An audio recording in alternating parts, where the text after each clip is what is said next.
రాహుల్ గాంధీ సోమవారం నాడు లోక్సభలో చేసిన A1 A2 ప్రసంగం దుమారం రేపింది. బడ్జెట్పై మాట్లాడిన ఆయన కేంద్రంలోని మోడీ సర్కార్ తీరును తీవ్రంగా తప్పుపట్టారు.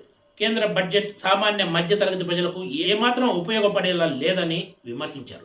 కేవలం అదాని అంబానీలకు మేలు చేసేదిగా ఉందన్నారు. దీనిపై స్పీకర్ ఓం బిర్లా అభ్యంతరం వ్యక్తం చేస్తూ సభలో లేని వ్యక్తుల పేర్లు చెప్పకూడదని, ఏదైనా మాట్లాడాలంటే ముందుగా లిఖితపూర్వక సమాచారం ఇవ్వాలన్నారు. దీనిపై రాహుల్ గాంధీ స్పందిస్తూ ఖచ్చితంగా వాళ్ళ గురించి చెప్పక తప్పదంటూ వాళ్ళని ఎలా సంబోధించాలో మీరే చెప్పాలంటూ స్పీకర్ను కోరారు. తర్వాత రాహుల్ గాంధీనే వాళ్ళని A1 A2లుగా సంబోధించవచ్చా అంటూ ప్రశ్నించారు. చివరకు అదే పని చేశారు కూడా. ఇక్కడ విచిత్రం ఏమిటంటే అదాని అంబానీల పేర్లు కలిసి వచ్చేలాగా A1 A2లు అని ప్రస్తావించడం రాజకీయ వర్గాల్లో పెద్ద సంచలనంగా మారిందని చెప్పాలి. వాస్తవానికి A1 A2లుగా కేసుల్లో ఆరోపణలు ఎదుర్కొంటున్న నిందితులనే ప్రస్తావిస్తారు. కానీ ఇక్కడ దేశంలోని దిగ్గజ పారిశ్రామికవేత్తలుగా ఉన్న వాళ్ళను రాహుల్ గాంధీ లోక్సభ వేదికగా A1 A2లుగా ప్రస్తావించడం దుమారం రేపుతుందనే చెప్పొచ్చు. కేంద్రం అనుసరిస్తున్న విధానాల వలన దేశంలో విమానాశ్రయాలు, పోర్టులతో పాటు పలు వ్యాపార రంగాల్లో గుత్తాధిపత్యం రాజ్యమేలుతుందని రాహుల్ గాంధీ విమర్శించారు.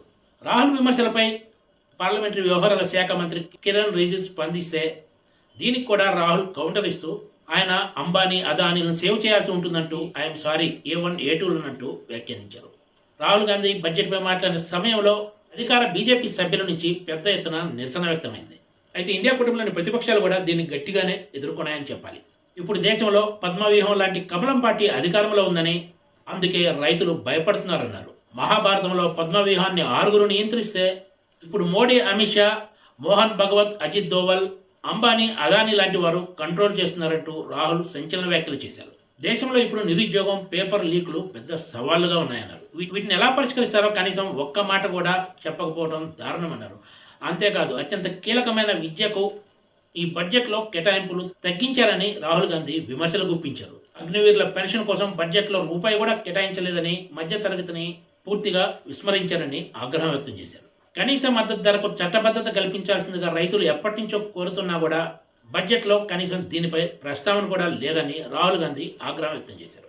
మొత్తానికి లోక్సభలో రాహుల్ గాంధీ చేసిన A1 A2 వ్యాఖ్యలు అటు రాజకీయ వర్గాలతో పాటు ఇటు కార్పొరేట్ వర్గాల్లో పెద్ద సంచలనంగా మారాయనే చెప్పాలి. Please subscribe TGTV.